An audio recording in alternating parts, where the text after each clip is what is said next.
Again, good afternoon, everyone. My name is Beth Lander. I am the Managing Director of the Philadelphia Area Consortium of Special Collections Libraries, otherwise known as PACSCL, and I would like to thank you today for joining us. Before we begin, I'd like to share with you PACSCL's Land Acknowledgement Statement. We recognize that PACSCL member institutions are located within the Lenapehoking, the traditional ancestral land of the Lenape people, who have been caretakers of this area since time immemorial. We urge all attendees to learn about the people whose land you are on. The Native Land digital site can help you learn whose territory you are located on. Beginning in the 18th century, the Lenape were forced off their land through violence and deception. By the 1860s, the United States government sent most Lenape people to present-day Oklahoma, Wisconsin, and Ontario, Canada, under the Indian Removal Act and other forced relocations. Despite this, Lenape people continue to live and work in Lenapehoking today. In offering this land acknowledgement, we hope to encourage engagement with the legacies of our settler colonialism in our institutions and our collections. It is equally important to honor the present historical and future relationship of the Lenape to this land. We have a responsibility to be mindful of the impact our institutions have on the land we occupy and to educate ourselves on the histories of the places where we live and work. And now it is my pleasure to introduce Nicholas Rinehart, who is a postdoctoral fellow in the Society of Fellows and lecturer in the Department of English and Creative Writing at Dartmouth College. Nick received his PhD in English from Harvard University. His dissertation is entitled Narrative Events, Slavery, Testimony, and Temporality in the Afro-Atlantic World. His research focuses broadly on Black literature in the Americas, the comparative history of Atlantic slavery, queer and feminist studies, and translation. His scholarship has appeared in Callaloo, the Journal of Social History, the Journal of American Studies, MELIS, I think I'm pronouncing that abbreviation correctly, the Cambridge Companion to Richard Wright, and American Quarterly, in addition to non-scholarly venues like Public Books, Los Angeles Review of Books, and Asymptote. He is currently completing his first book entitled This Strange Communion, Slave Testimony and Social Practice in the Afro-Atlantic World. And now I'm going to turn it over to Nick. Wonderful, thank you. Can everybody hear me? If at any point you can't, I always ask people to just make exaggerated hand gestures or scream so I can tell that something is wrong. So I just want to thank Beth and PACSCL for inviting me. It's wonderful to be in conversation with you all and to talk about some questions that have been sort of on my mind, and I hope we can sort of have a conversation about these questions as they pertain to your work as well as to mine. As I was saying to Beth and Heather before we started, you know, I'm a scholar, I'm a writer, I approach these questions of language and historiography in a particular way, but I'm not a librarian, I don't work in a special collection, I'm not an archivist or a curator, so I'm eager to hear how you and your work take on these kinds of questions, and if there are any similar issues or problems or conundrums that you encounter in your work that we could talk about that might not be related to specifically what I study, which is the history of slavery. So in that spirit, I'm sort of offering my remarks, which will be about, I think, 30 to 40 minutes, no more, in the spirit of just sort of opening up some questions. And I'm not aiming to sort of convince you of any single thing, except that the language is complicated and it's messy. And whenever we think we've resolved a problem, it seems to open up another one. And so I really just want to put that on the table and hope that we can sort of lean into that messiness and complication instead of trying to pack it away nicely. So that's sort of my hope for this presentation. And I'm going to give you some overviews of some debates that have been going on in the field of the historiography of slavery and some case studies that from different kinds of examples where language becomes an important problem in the study of slavery and its commemoration. And then we can sort of open it up and have a talk either about what I've presented or about your own work and similar questions you've encountered. So I'm going to share I'm going to slowly announce that I'm sharing my screen, as we all do, and hope that it works. Again, if you can't see anything or can't hear me, just yell. So my talk today is called Slavery, Historiography, and the Problem of Language. And the reason I call it the problem of language is not because it's bad, but because it's something that is unsettled or something worth talking about and fleshing out and thinking about in a broad way. But not that there's any single answer to this problem or answer to this riddle, but instead I want to sort of deal with the riddle and see what we can do with it. So there are a couple of framing questions that I just want to put forward that we have with us as we go through our discussion. And the first is, how is language implicated in the study of history, especially the history of slavery, which is what I focus on, and how should different people who enter these conversations from different positions approach these issues differently? Right? Students, scholars, librarians, the public all have different entry points into these issues. And so how does that sort of positioning change how we might approach the question of language? In what context does language matter? So how do different institutional, educational, or intellectual settings, like a library, like a museum, like a public history site, like a scholarly book or article, change or contour how we should think about language? What might be gained and lost in making particular choices about historiographical language? Here I'm suggesting that I think with every linguistic choice, there is something gained and something lost. And we should think openly about what those gains and losses are. And I wanted to, before I go into the nitty-gritty of it, give you a sense of my own approach and my own perspective as a scholar and writer thinking about these questions. The first is that I am not, by training, a historian. I hang out with historians a lot. I had 2 historians on my dissertation committee. I read a lot of historians, and I participate and contribute to the historiography of slavery. But as Beth mentioned, my PhD is actually in English, but I don't really identify as an English scholar. I identify more as a comparatist. And I work mostly on Black literature in the Americas, the US, the Caribbean, and Latin America, in the 18th and 19th centuries largely. And so it's actually as a scholar of comparative literature that I'm coming to these questions of language and the way that language works in historiography of slavery. So I care a lot about questions of translation, of multilingualism. I'll mention briefly the way that these sorts of conversations about language have sort of filtered into other non-English languages, and we can talk about language access and multilingualism as it pertains to your own work. And I'm also really interested in how the intellectual disciplines in which we participate, whether it's the history of slavery or English literary studies or whatever, how those disciplines come to be, right? We sort of inherit them as if they're these natural formations, but they're anything but. And so I'm very interested in what choices were made in the formation and consolidation of academic disciplines, and what sort of roads were left unexplored, or what paths were not taken up that could be taken up now. So that's something that's also on my mind. Since I'm a comparative scholar and I do some translation work, my languages are English, French, Spanish, and Portuguese. So there might be questions about other languages that I don't work in, but this is sort of where my thinking is predominantly, because that's what a lot of the material I work with is in.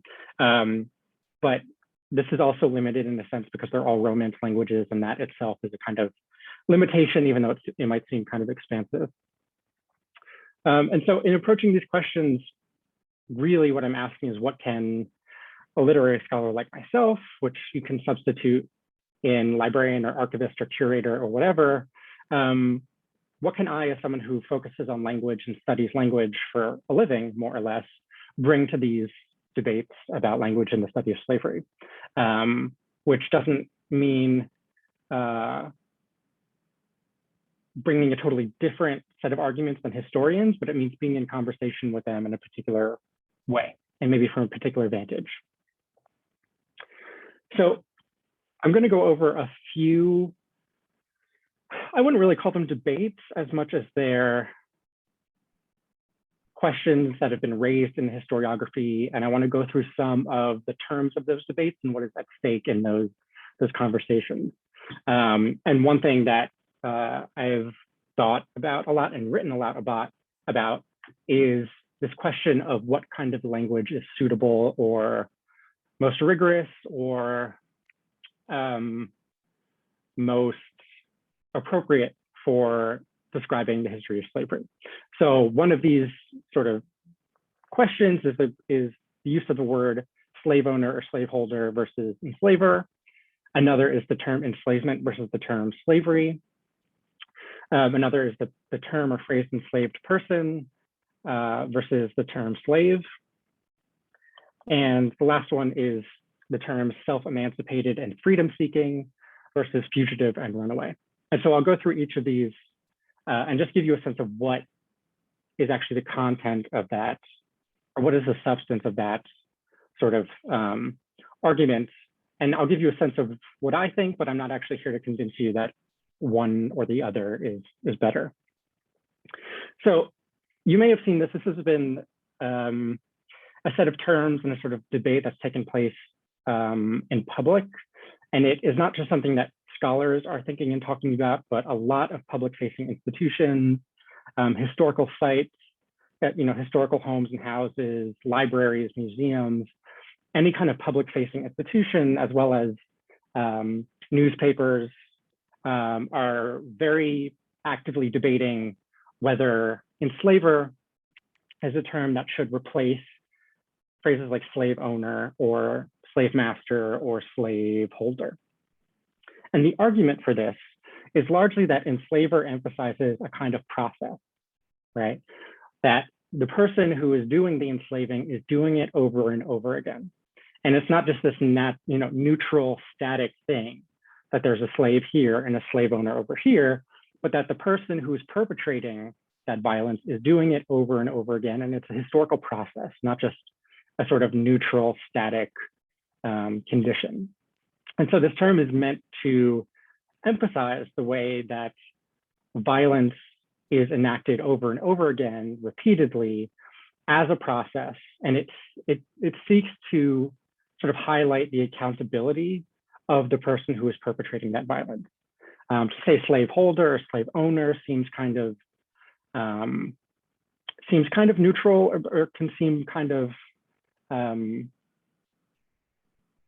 not excessively like they're doing anything particularly wrong. And enslaver gives this sense that they are actively taking part in this form of historical violence. So this is the argument for that term. One question that comes up, and that I think is really important for historians in this field, is who or what counts as a so-called enslaver? How is this term going to be used? We know that the history of slavery is very complicated. It has many moving parts, and many different parties, whether they're individuals or institutions or collectives, participated in slavery and the slave trade and perpetrated and made possible slavery and the slave trade. So who and what is an enslaver? So what about slave merchants? People who are selling slaves on behalf of others.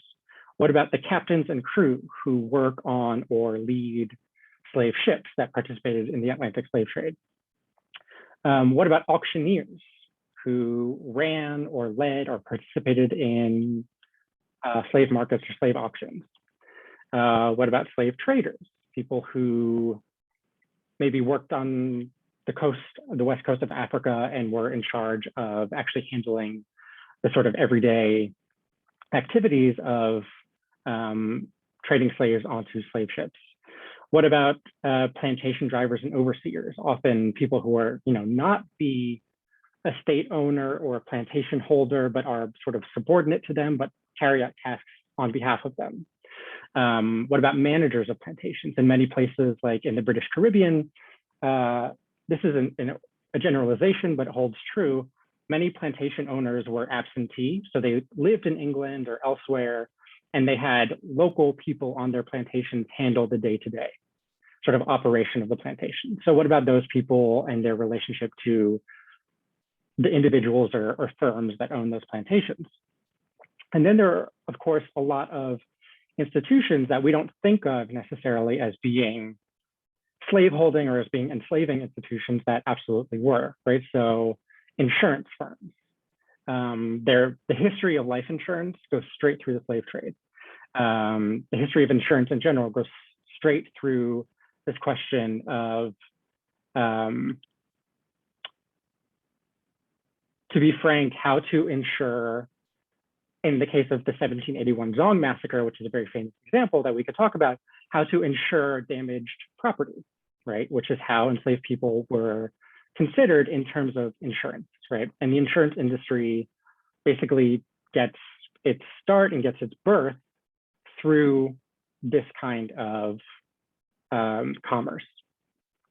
Slave owning institutions, universities, right? We've heard a lot about Georgetown, for example, which owned a large community of enslaved people and sold 272 of them in order to finance not the founding of the university, but to keep it financially afloat. So Georgetown has been ahead of the curve in terms of offering reparations to the descendants of those enslaved people.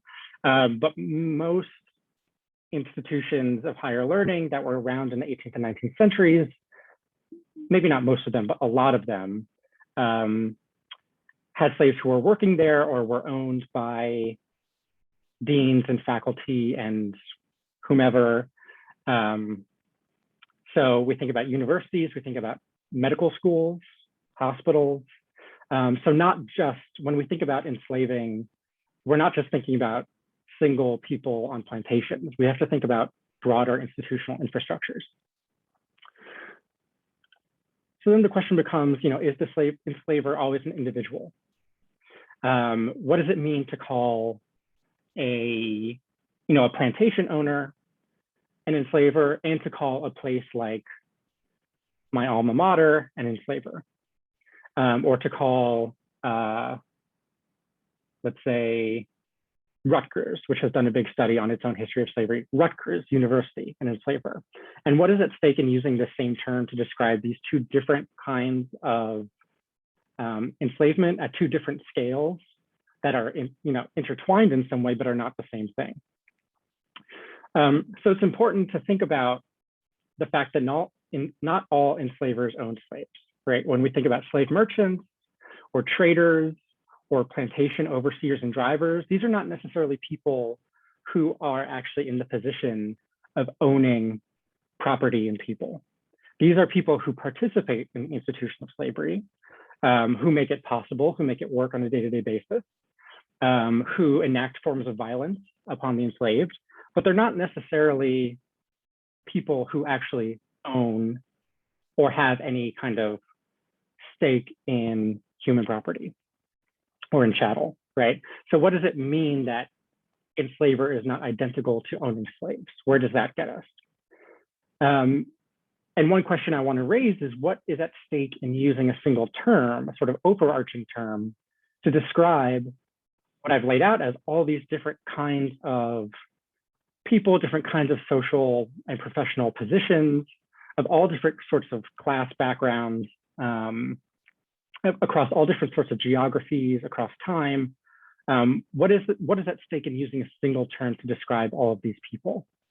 What is at stake in suggesting that anybody who participated in slavery and the slave trade, or made it possible, or endorsed it, was an enslaver? And what happens when a large variegated, set of people, that are all different moving parts in this sort of broad historical, machine or process, are described using one single term? Does that help us see the sort of links between all these different groups, or does it make it harder to disaggregate different groups that are not identical to each other? So this is one thing to think about. A sort of similar question is that of enslavement versus slavery, and this gets a little trickier even. So as with the previous example, enslavement is often used to emphasize that slavery is not a static condition, it's not a static category, it's not natural, it's not neutral, it is something that is done over and over again. And so enslavement is often used to emphasize that process and that contingency. that someone who was not a slave previously has been made a slave, and that happens over and over again. And that's what the condition of slavery is. And that it is actually attributable to the perpetrators, the enslavers, who carry out this process. One sort of problem we run into, or sort of sticky issue, and this is where I'm taking my cue from historians again, is that for many historians of Africa, especially African slavery, enslavement and slavery are not synonymous, and therefore one cannot replace the other as a suitable term. And this is because for many Africanist historians, enslavement denotes the initial historical process by which people are brought into or taken into slavery. So the process by which an individual who is not enslaved becomes enslaved. And enslavement refers specifically to that process, to that change of status. And this can happen historically in many ways. So one is kidnapping, another is warfare, and there are many others, right? So this is just an example to show you how within the historiography of slavery, within different subfields, different scholars coming from different perspectives, working on different topics and different specialties, have actually different senses of what these terms mean. And so while some might advocate a replacing of slavery by enslavement, historians and other scholars who work on Africa in the era of the slave trade would caution that these two things are not the same. And we have to be careful about rendering them synonymous, because then that gets rid of a distinction that is actually historically important. Some Africanist historians have also cautioned that kidnapping, which is, I'll show you in a few minutes an example of this, that kidnapping is not a good replacement either, because kidnapping is a specific kind of enslavement, a specific process by which non-slaves are come to take on the status of slave, but not all processes of enslavement can be reduced to or described as kidnapping, that's a specific thing. I've also seen in a lot of writing and commentary that all of slavery and the slave trade should be called trafficking, human trafficking, which in a certain way I don't disagree with. In another way, trafficking means that something is illegal. That's literally what it means. The slave trade for centuries was not illegal. Should it have been? Yes. Was it? No, not up until a certain point. And so I wonder what is gained and what is lost in layering this sort of meaning that we have for trafficking over the historical meaning, right? What does it mean that we want to call something trafficking if historically that activity was not actually illegal or illicit, but was actually sanctioned by many imperial legal regimes, right? And how do we think about the illegal slave trade after the end of the transatlantic slave trade in 1807, or after Britain and the US end the slave trade in 1807? There is still illegal slave trading. So would trafficking be an appropriate term for that kind of activity rather than the entirety of the slave trade? Something to think about. Okay, so this is the third example, and this is the question of self-emancipated versus fugitive or runaway. So people often use the term self-emancipated or freedom-seeking in an attempt to assume the perspective of the enslaved person who has absconded, who has escaped a plantation or escaped whatever situation they're in, and to see them as seeking emancipation and not taking on the perspective of the legal regime or the regime of the slaveholder, the regime of enslavement, which sees them as a fugitive or a runaway, right? Because that's really a sort of legal term for someone who has unlawfully absconded or left their situation. And people have cautioned, and I'm taking this from other scholars. Elise Mitchell on Twitter was very adamant about this and sort of started a conversation about it. Freedom seeking implies that those who are escaping or absconding or leaving slavery are trying to get freedom or trying to achieve freedom. And this is something we often assume because we sort of take for granted that the enslaved are trying to get free, or that freedom is the goal of any kind of political activity or political action on behalf of the enslaved. And that's actually not always true, right? You might abscond or escape a plantation to go visit somebody, to go see somebody somewhere else. You might go to, I can imagine and have studied examples of people running to a legal office or some sort of institution in order to be sold to another plantation owner, to say, I am being mistreated. I want to be forcibly sold to somebody else who will treat me better. We see this very importantly in Cuba. There's actually a customary right in Cuba called pedir papel, which Alejandro de la Fuente has written about, which is a customary and then legally sanctioned right to force your owner, to force your enslaver to sell you to someone else in the case of mistreatment or excessively harsh treatment, right? So freedom isn't always the goal.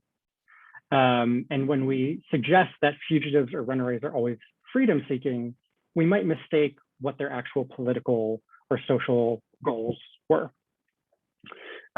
Self-emancipated is another term that comes with some questions. One is that, what is the self doing here? What is the self in self-emancipated?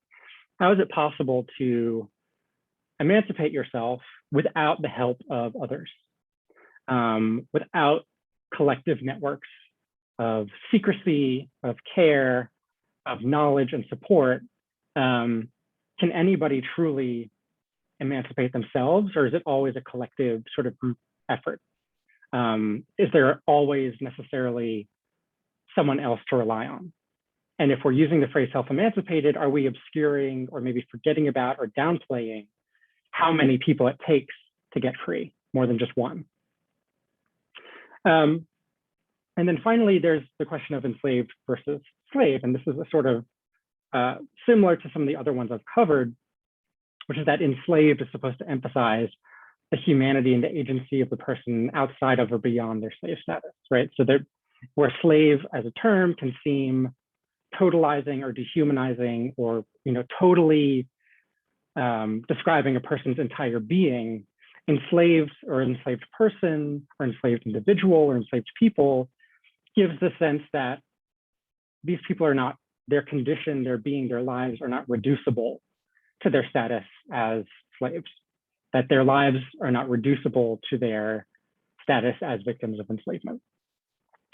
And this brings up a lot of questions that historians have been puzzling over and sort of actively dealing with over the last several years.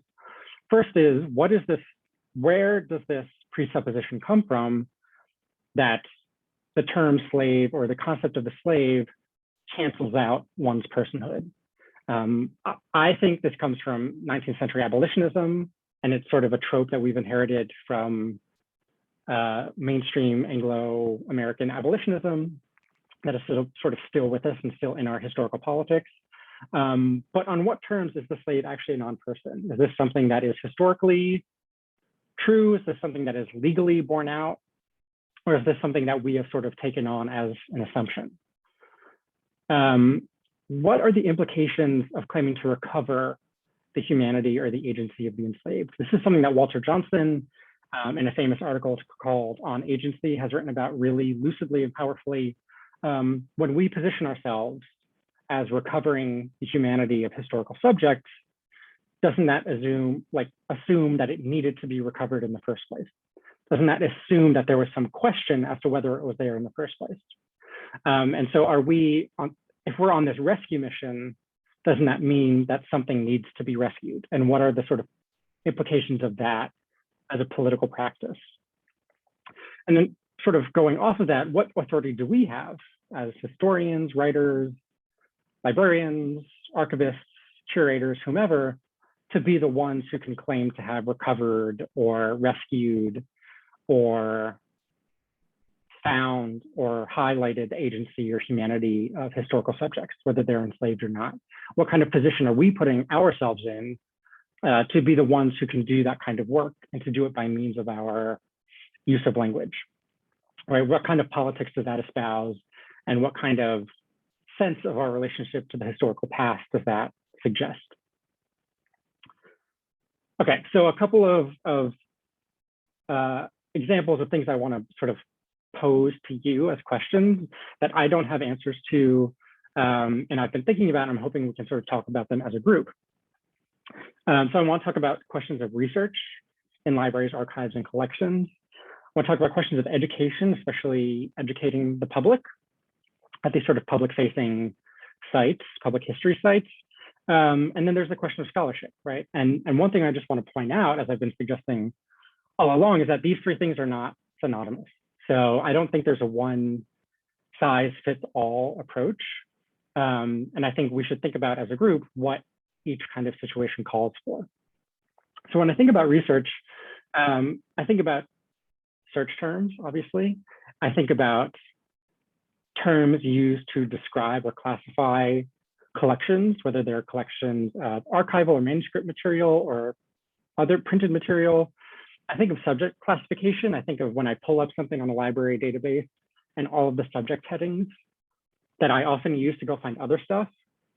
What would it mean for slavery and enslavement to be different subject headings or different terms of classification? What are the implications for doing scholarly research or any kind of research if these two categories are collapsed or if they're disaggregated? What does that do? What does that make possible in terms of research? What does that make more difficult in terms of research? I think about finding aids. If I'm always pulling up finding aids and doing Control F to look for things that I'm trying to find on a PDF, does using a single word to capture a broader set of concepts help with that kind of thing? Because it makes it easier to locate all the different places in a finding aid where something might be relevant? Or is it better to have different terms so that our searches are more specific and more catered to the actual projects that we're carrying out? Again, this is an open question. In terms of education, this is where things get really sticky, right? And we have to think about, who is the audience? And I remember I was talking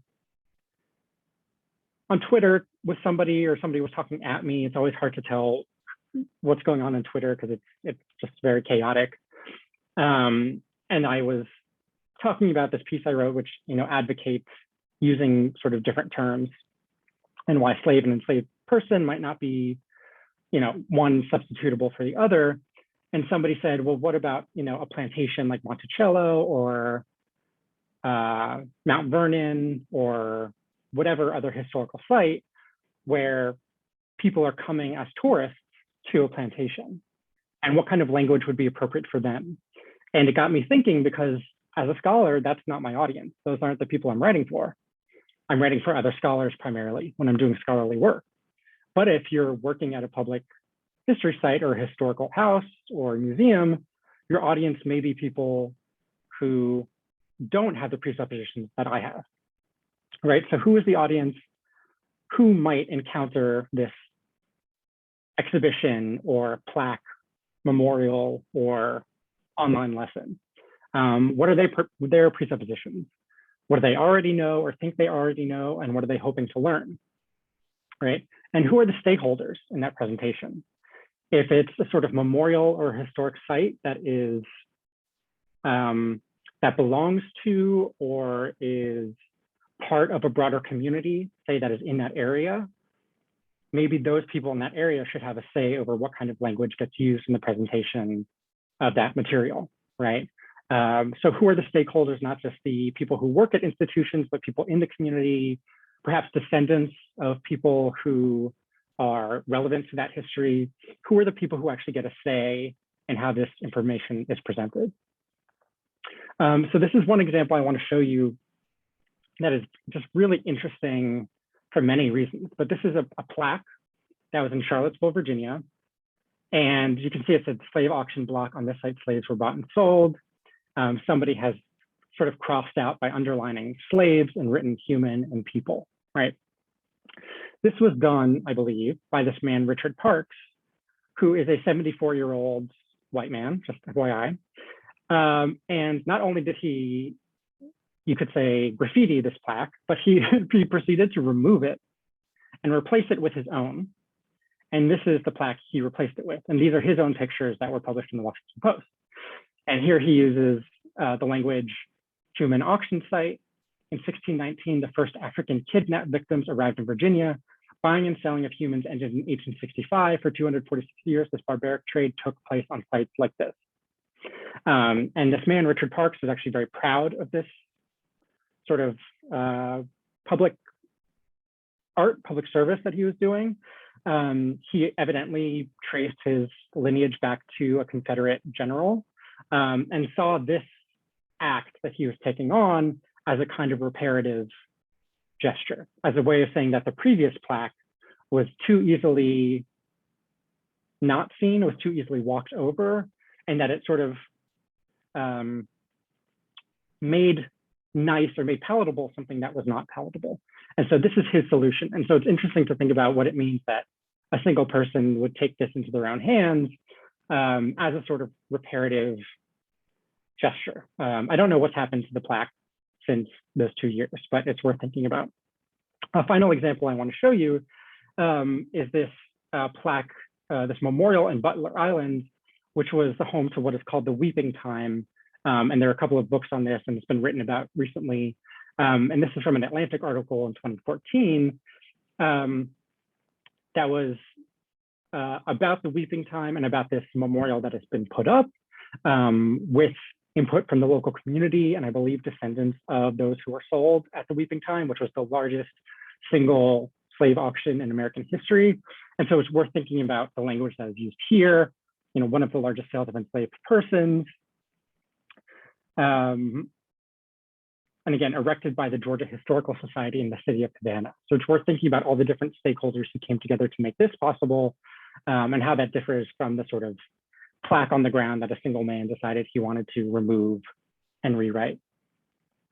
And then finally, it's worth thinking about how scholarship differs from public-facing writing, from public history, from educational initiatives.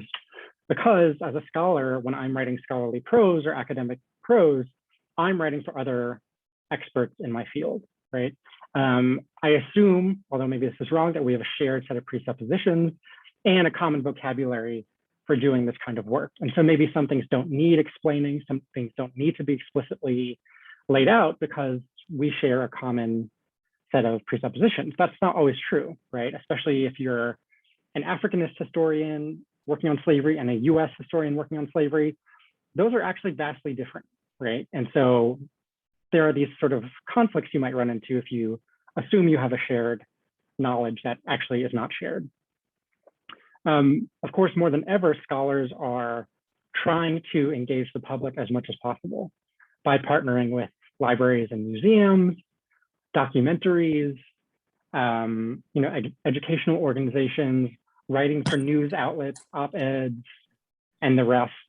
And so there's also this question of when you're a scholarly writer or an academic who then turns their attention to non-scholarly writing, what do you keep in that transition? What gets translated and what doesn't? What went unstated previously that now has to be explicitly foregrounded for this different audience? And then finally, I just want to think about the collaboration between scholars with public history organizations like historical sites. For example, Monticello, Thomas Jefferson's, it might be Monticello, I'm not sure how it's pronounced, was Thomas Jefferson's homestead and plantation. They have had a huge overhaul of their presentation of historical material and the way that they give tours. And Jefferson scholars have been a huge part of that, especially people like Annette Gordon-Reed, who wrote sort of the book on Thomas Jefferson and Sally Hemings, and others. So there's also this question of when scholars collaborate with public-facing organizations, with museums, with special collections, what happens in that collaborations when you have a specialized, somebody coming from a background that is very specialized, working with an institution that is very public-facing and that deals with a very different kind of audience, and what happens in those situations. So I want to wrap there. And as I said, I sort of wanted to open these questions up so we can talk about them as a group. And I'm eager to hear your questions about any of the material I've presented today, but I'm also eager to hear about similar questions you've encountered in your own work or in your own professional life that might have nothing to do with what I've covered today, but still revolve around questions of language and historiography and the ways that we deal with very sticky historical and political questions, and how much we invest in language to try to solve or at least address those kinds of problems. So thank you for your attention. I'm eager to hear what you have to say. Thank you very much, Nick. If you could unshare your screen so we can see everybody. And I've switched the settings so you can unmute yourself if you prefer. I think we should be able to ask questions face to face and not through chat and through an intermediary. So I will open it up to the floor. And since I can't see everybody who's attending on the gallery view, just feel free to.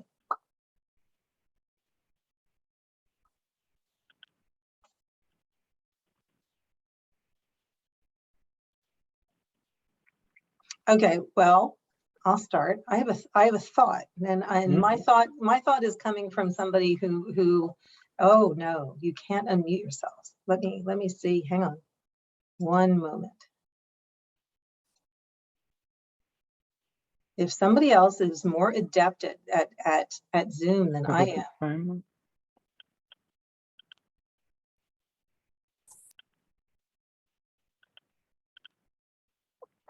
If you can't unmute yourself and you'd like to ask questions. Well, I'm unmuted, so. Oh, there you go. Oh no, we can hear you. Cool. All right, go ahead. I'm Simon Ragavan. I work at the Drexel University Archives. I guess you kind of touched on this, but to kind of get into like, you know, the information science, the metadata aspect, like one consideration is findability, like what terms are people actually going to use, you know, and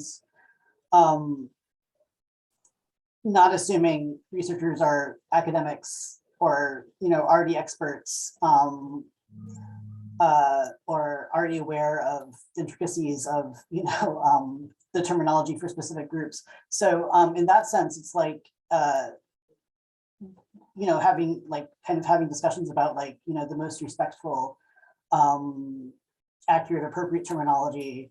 Yeah, absolutely. And certainly there's places to use it. And also, how are people actually going to search, and what terms, when they see a term in a finding aid, will it make sense to them? Will they know what they're looking at?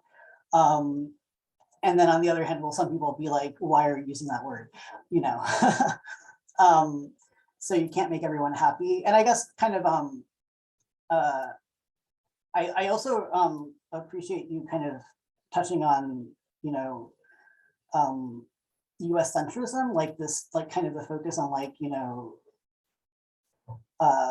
specific region, specific time period, specific kind of aspect of history. And just kind of like reminding us that, you know, there's variation and there's discussions going on about similar things in other places. And I guess kind of like that, like the overall kind of, I guess, theme of just not collapsing variation, like, and also needing to decide things on a case-by-case basis, which is more work, but also like, you can't like find replace, you know, like old like outdated terminology or offensive terminology. So so I like how your talk kind of touched on kind of like the need for variation. And yeah, I think, yeah, I enjoyed this. Thank you. Thank you. Your point about language in terms of like Anglocentrism is important, and this is something I forgot to mention I want to come back to, so thank you. But you know, there's one question that comes up in my mind a lot because I work on materials from Latin America and the Caribbean and scholarship that hasn't been translated. And I wonder, you know, if you're a non-native English speaker, maybe it's your second language or third language, and you're doing research in a US collection or at a US library and you're using search terms, what are the chances that you're going to use enslaved over slave? What are the chances that you're going to use enslaver over slaveholder, right? I think, and this is only my sense from talking to scholars who English is their second language, which is, you know, there are many amazing historians in the US who grew up in in Latin America and the Caribbean. One of my dissertation supervisors, slave might just be the easiest term for you if English isn't your first language, right? So is this, on the one hand, there's, you know, this question of like, what's the best historiographical word? And then there's the question of, does making certain restrictions on vocabulary actually raise a barrier to access for certain groups, right? Or what about students who are not part of these debates whatsoever and don't know to search for a certain term if they're doing research, right? So that's something to think about. On the topic of foreign languages, there have been moves by people, scholars, writers in other languages to coin equivalent terms for enslaved. So in Portuguese, escravidado, in Spanish, esclavidado, and in French, a word that, although I'm nearly fluent in French, I cannot say for the life of me, but it's esclavagisé, enslaved. So there are, in non-Anglophone contexts, moves to make these sorts of changes, but it also brings with it the same questions. Sarah Horowitz has a question. Yep. Thanks for unmuting me. I was just thinking in this sort of context about talking about language, and you had mentioned earlier the question of audience. I feel like one reason that sort of library and archival description is so fraught is that we don't know what the audience is, and often it's multiple audiences all at once, because so much of it is on the internet and people just find it via Google. And so it's sort of very hard to anticipate or to provide sort of context around it, because people are coming in, you know, a sort of third level down and not necessarily reading all sorts of the stuff that we provide around it, right? Which is another issue in and of itself, in that are we actually doing any useful work in the way that we create description as a whole, which is something that the archival community is talking about. But I feel like, yeah, that sort of audience question just makes everything even more complicated. Right, because anybody can find sorry, Heather has a comment, but you know, anybody can find a finding aid. Now what, right? Should a finding aid have a section at the top on language, on terminology? I don't know if that's something I've seen, I can't recall, but is that something that needs to be included? I don't know, it's extra work again, but will that help clarify anything? I don't know. Heather had a well, point. I think one, definitely some repositories are doing that very thing. But I think that Sarah raises some really important questions, and Simon, and we've had some of these discussions in the reparative description workshop that PACSCL hosted. And I think I'm very concerned sometimes that we are trying to do the right thing. And I think we're doing the right thing when we talk about the agency of individuals who are enslaved. But I think we have got to be careful. Many of us are in an ivory tower. And I come from working class background, and I can tell you that none of my relatives, who I do not think are being outwardly racist, I'm not saying they don't harbor racist thoughts, I have no idea, but they use the term slave. And I've always said, thank God, slave is in the word enslaved. So I think you're raising very important points. For me, a lot of it isn't just about the sort of finding aid as an outdated and kind of, I think it creates all manner of access barriers. You have to understand what finding aids are. Just the name itself is problematic. But we're also talking about search tools, and we're talking about having maybe multiple access points defined by others through crowdsourcing, and being transparent about it too.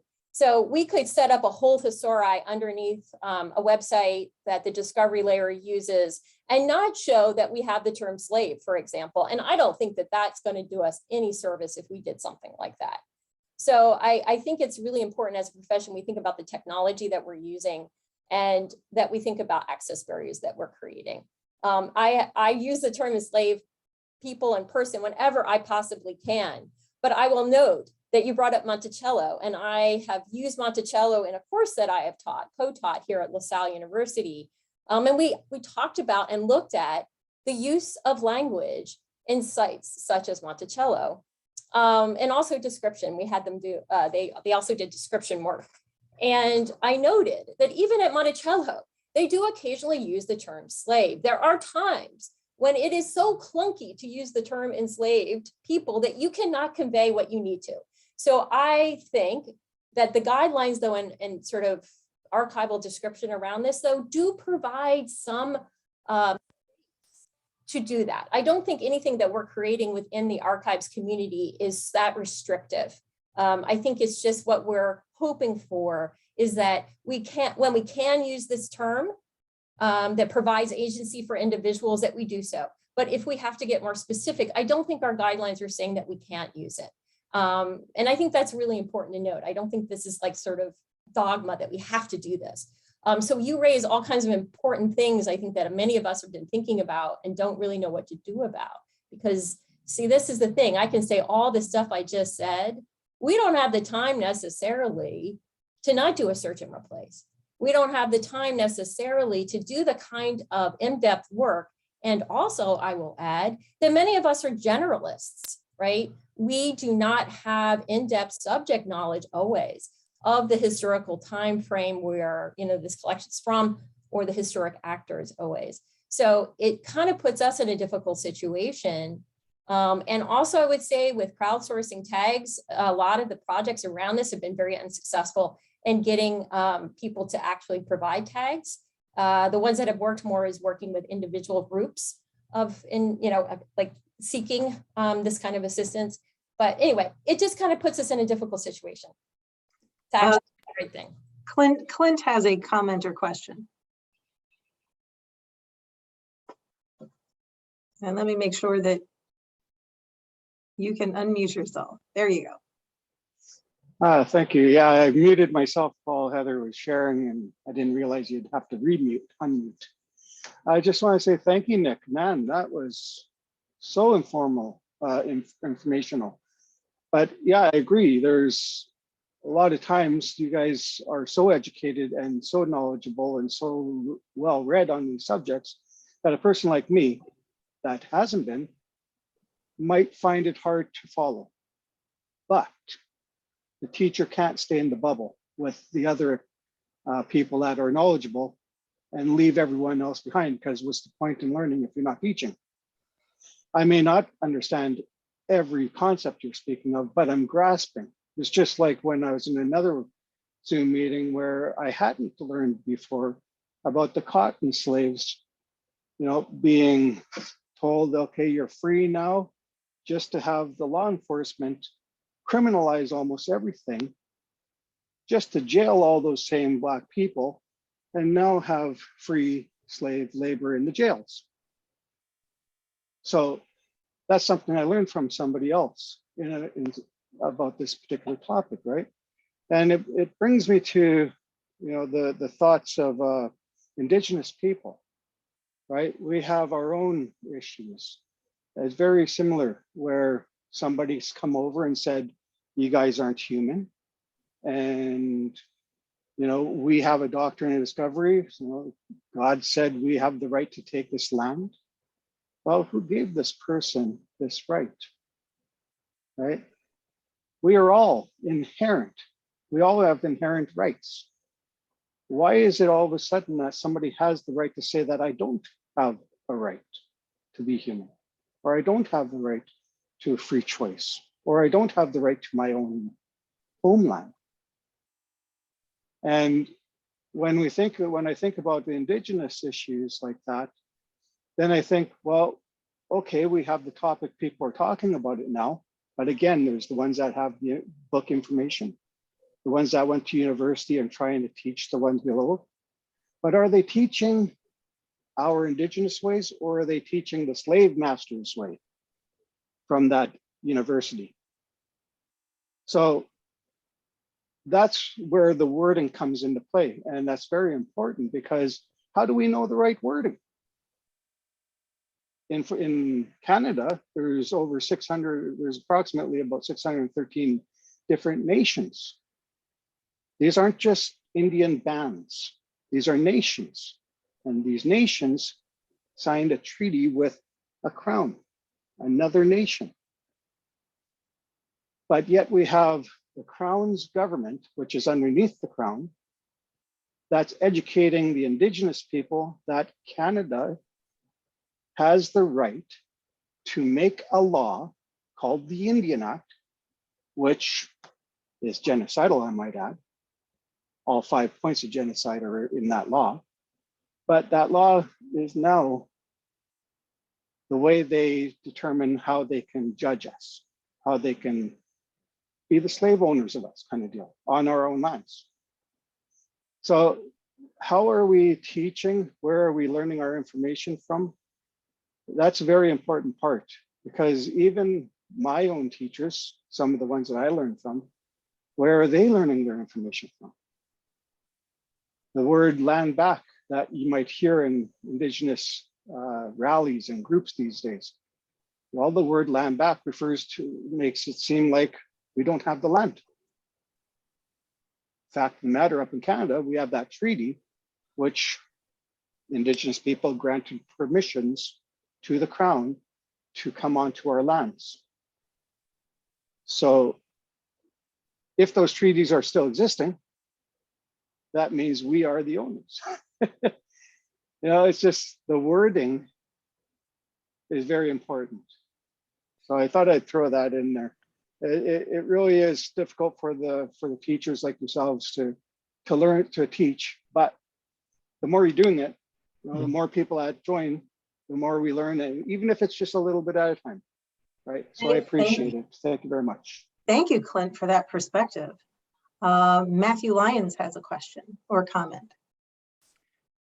Thanks, Beth. Wow, I first of all, Nick, I thank you for a very, very interesting and helpful presentation. I thought there were a lot of good points that you made, but also just the other people in this discussion, Clint, Heather, other folks. I mean, it's just a very, I think this is really fruitful interchange happening here, and I'm glad I'm here. I want to share a couple of additional thoughts. One is simply just the point that language changes, and the terms that we use or that are considered appropriate change over time. I mean, it's not that long ago that the term Negro was, you know, standard appropriate term to describe African Americans. That's not true anymore, and that change came about through a complex process, but it was in large part a conscious process where people actively chose and campaigned for a change in the words that were used. And that kind of leads me to the other thing I wanted to offer. And, you know, maybe this is just stating the obvious, but I think, you know, I think about the different factors, and I do think there are many different factors that weigh on these questions. One important factor that I try to consider, specifically with regard to questions related to language around racial oppression, racism, as a white person, a white American person, is if there is an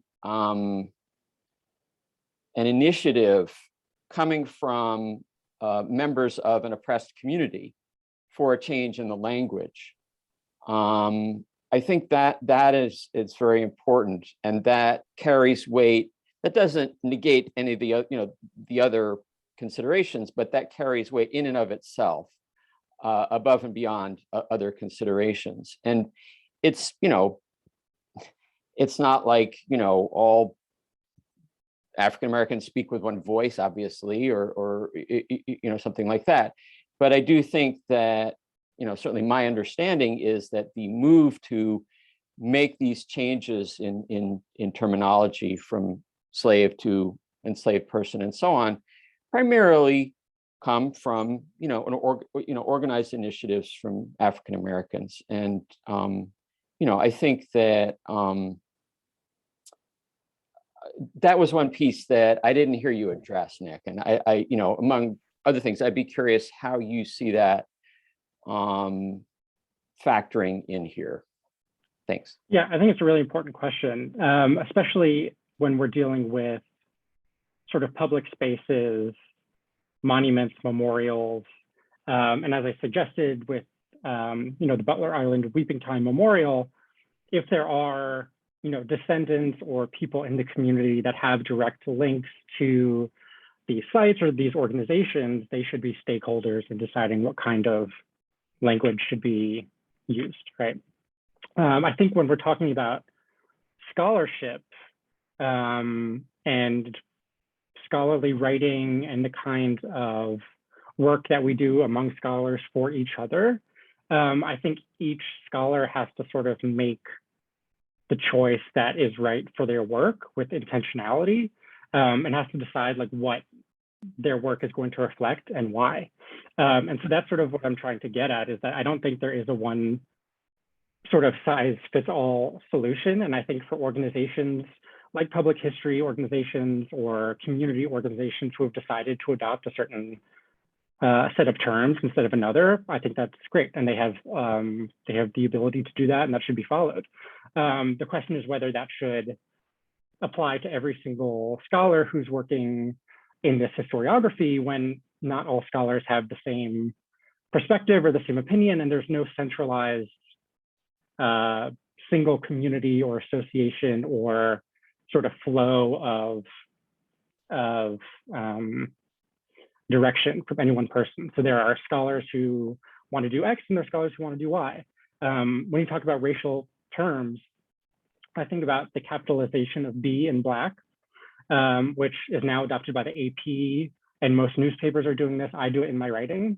And I can think of many Black scholars and writers who absolutely do not want to do that, right? For whatever purposes, right? And there are arguments for capitalizing W in white, which Nell Irvin Painter, the historian, has made. And other people are like, absolutely not. We're not going to capitalize white, right? So I think when it comes to public facing sites, community organizations, political organizations, I think we should take our cues from them. When it comes to scholarly writing and academic work, when everything is decentralized and the sort of conversation is made by people who enter into it with each other, then you have to decide as a scholar what is going to work for your own work. And I think that's why the question of museums, libraries, special collections, archives gets messy and gets complicated, because this is where the academic and the public come together. So it's a particularly complicated scenario and convergence of different sort of stakeholders and interest groups. But it's a really important question to think about. It also gets me to think about the term Latinx, which some people say is an American imposition, an Anglo imposition, when it actually comes from queer activists in Latin America and the Caribbean, right? So that is, a term that I think we should use because that community has advocated for it. And yet, if you ever use the term Latinx on Twitter, the trolls come out of the dark and start talking about how this is, linguistic imperialism. This is American talking heads who are imposing this on other people. Latinos don't like this term, but it came from a particular political space, right? So again, those are questions where I think it's fine to have certain groups lead by example and to follow that example. So great points raised. Well, we have come to more than the end of our hour together. I want to thank you all for coming today and joining us. I think the question of language is something that is going to plague librarians and archivists and curators in our work with the variety of communities that we support for a very long time to come. If any of you have curiosity about what PACSCL is and does, you can find us at PACSCL, PACSCL.org. And you can learn about the consortium and the wonderful projects that we do as a collaborative. Nick, I'm going to ask you to hang out for a little while. I have a question for you. Otherwise, thank you all for coming and have a wonderful afternoon. Wonderful. Thank you all.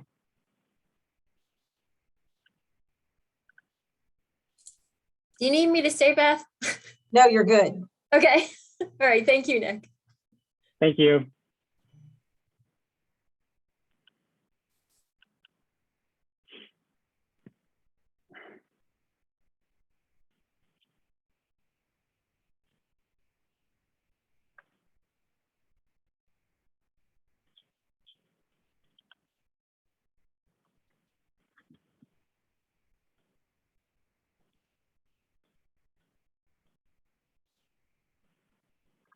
Oh my gosh, I had to like forcibly remove people from the meeting. So weird.